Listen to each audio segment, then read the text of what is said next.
We have returned. This is the IRS Radio Hour on AM 560. The answer. I've been telling you lately that to go to our sponsors.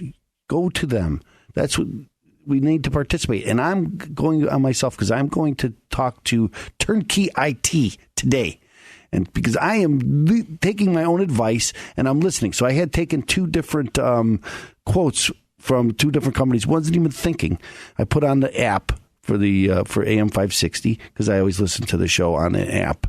And their Turnkey IT's commercials always on. Yeah. So I've heard. Yeah, I heard those guys too. So then I thought, why don't I call them? Why not? So I did call them. I'm going to go out there and talk to them today. So again, I encourage you as listeners to frequent the sponsors of this radio station. Give those guys a call and give any one of our sponsors a call. That's right. Because without them, we don't have a show, and we can't give you this fine programming you're listening to today. That is absolutely true. So, but let's move on with this next segment. It's the blog segment. The blog. The blog.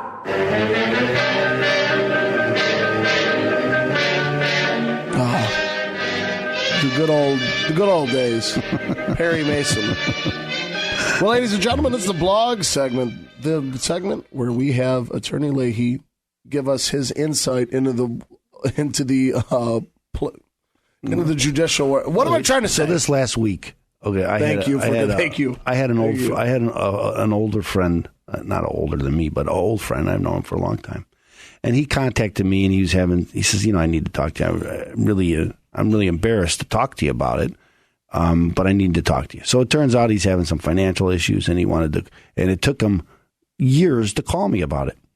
And it occurred to me, because I've been doing this a long time. So when I started my practice in law, I started helping people with Chapter 7 bankruptcies, okay, because that's where I can market to. And I did a lot of Chapter 7 bankruptcies. And then I moved into Chapter 13 bankruptcies. Now, Chapter 13, remember Chapter 7 is liquidation. What is Chapter 1? There is Chapter 1. There is not a Chapter 1. So that's a very good question, though. Why is that? I don't know. This is for another time. I'm sorry.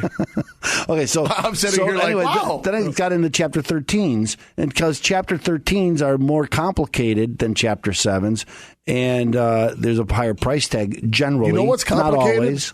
What's complicated? The chapter system in this book. It doesn't make sense. It's true. It is true. But anyway, so I started doing Chapter 13s, and I would target people who were in foreclosure, because before 2008, Chapter 13 was the only way to help people save their home if they fell behind in their mortgages. And that changed in 2008. But before then, again, Chapter 13 was used because if I'm behind and let's say, I just give you, for instance, I'm behind, I owed my mortgage company $12,000 because I was out of work for a couple of months. And now I'm going back to work, and I could pay my mortgage payment again, but the mortgage company won't take it from me because I owe them. They want the whole $12,000. Well, I can't come up with $12,000 to pay you up front. And if I can't pay, and every month I'm going to owe you more, and you're just going to take my house. And before 2008, the value of homes were going up, so the mortgage company would take your house and sell it and get their money back. Okay, so you'd have to file Chapter 13, and that was a way for you to take that $12,000 and pay them back over a period of time. And usually that goes up to 60 months. And if I paid $100 a month for 60 months, that's $6,000. So if I paid them $200 a month for 60 months, that'd be $12,000. I can reinstate my mortgage that way, save my house. Did you see that, ladies and gentlemen? Did you hear that? Not a lot of people are able to do what he just did. Math. That's right. It's true. But anyway, so I started doing that, and I started helping people with, targeting people who had this, You were allegedly targeting. Yes, that's correct. Let's not admit this. So then foreclosures, I started helping people, here in foreclosure, to get them through the foreclosure so they can file Chapter 13. So I started doing some foreclosure defense just to help people get into Chapter 13. And then I got more and more into that foreclosure defense. And then 2008 happened, and foreclosure defense was a big part of my business. I helped people. And in 2008, a huge segment, everybody was hit with this. So more people who own their own business, for instance, and people with higher incomes were also affected by 2008, where before they really didn't have. So that was my niche in the market. I started helping people who own their own business recover from foreclosure, and that landed loan modifications and things like that. That's where they started from. Because before 2008, I only saw one loan modification in all those people that I helped, and that was one woman who had cancer, and she had to be treated, and she got treated, and she recovered, and then she wanted to go back to work, but she was behind. That's the only time I ever saw a mortgage company take whatever she owed, put it to the end, and then reworked her mortgage. That was the only loan modification I ever saw before 2008. And then 2008 happened, and now loan modifications became very popular, and I started targeting that segment of higher income people. And then I learned that a lot of those people had IRS problems too. Oh, and so that's where it gave that me, makes sense. So that's what brought me into the IRS, and I got involved in a nationwide group of attorneys who help people with IRS problems, and they supported me and educated me about how to help people with IRS problems. Although that was right in my skill set, because it's very similar to Chapter 13 and loan modifications. Oh yeah, helping people with IRS problems very similar. And again, I'm helping people who are higher income, and they're more complicated, and that's where I got where I am today. And that's why I say I can do a full financial recovery. Because wait. Full financial recovery. Remember that, ladies and gentlemen, because he can do that for you. Because that's where it gets me this. I have a different insight than a lot of other lawyers, because I've helped people in a vast array of and not just financial people, problems. Not just people. You helped Chicagoans. Yes, Chicagoans, local Chicagoans. You're right about that.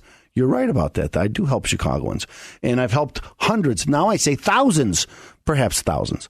But the number is large. Okay, so I've been helping people for well over 15 years now, and I help people. And again, so I've seen it all. And that's why I say full financial recovery. When people wait.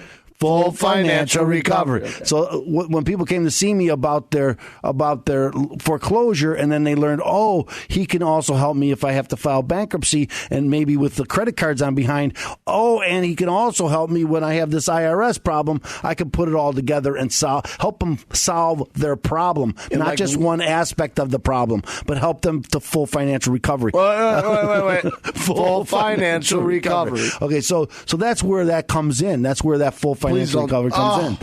Full financial recovery. Don't say that anymore. I won't. Everybody gets it. But that's where it comes from, okay? Because I want to help people put it all. Now, most of my practice now has to do with IRS, but as I mentioned in the IRS thing, one of the ways to solve IRS problems is with bankruptcy. And a lot of these outfits, they're not lawyers, or even if they are, they don't help people with bankruptcy. And if I only have really 3 or 4 things I can do if I have an IRS problem, and one of them is taken away from me, well, that's 25% of my remedies are gone. I really don't have them. God, are you good at what you do? So anyway, that's where it comes from. So what I'm saying all this is that here is this friend of mine who's afraid to come to see me because he's embarrassed, and or his pride is in the way, and that's what he told me. I was too proud to come talk to you because I didn't want you to know I'm having this problem. Okay, I can't help you if I don't know you have the problem. Okay, so if you're having a problem, don't put your head in the sand. Come and see me. And if you're a friend of mine, come and see me. If you're not a friend of mine, you could become a friend of mine. Come and see me. I want to help you. He's a friendly guy. And people sometimes wait too long, especially when it comes to foreclosure stuff. There's a timeline there. They're going to sell your house. Don't wait. Don't put it off, because they're going to have a judgment against you. If you come to me before that, I might be able to help you. But if you wait too long, then I can't help you. So don't put your head in the sand so long that I can't help you. That's what the whole blog post is about today. That's a great advice. Where can I see this blog post? The blog is at chicagotaxteam.com. It's a new one, so it's going to be on the front page, but you can hit the blog thing. It's going to be the first blog. Remember, chicagotaxteam.com, ladies and gentlemen. If we don't speak about anything like, IRS-related that you're having, any of the financial issues that you're having, and we're not addressing it on the show, go visit there, chicagotaxteam.com. That's where you're going to get help. That's where you're going to see prior videos. That is where you're going to fight the IRS and have it help you. Or call me. That's right, ladies and gentlemen, 312-664-6649. Or again, visit that website, chicagotaxteam.com. Attorney Leahy, thank you very much, and we look forward to hearing more of your blog posts. So, Ladies and gentlemen, stay tuned. We still got a great show lined up for you right after the commercial break. Remember, listen to our sponsors, so stay tuned here on AM 560, The Answer.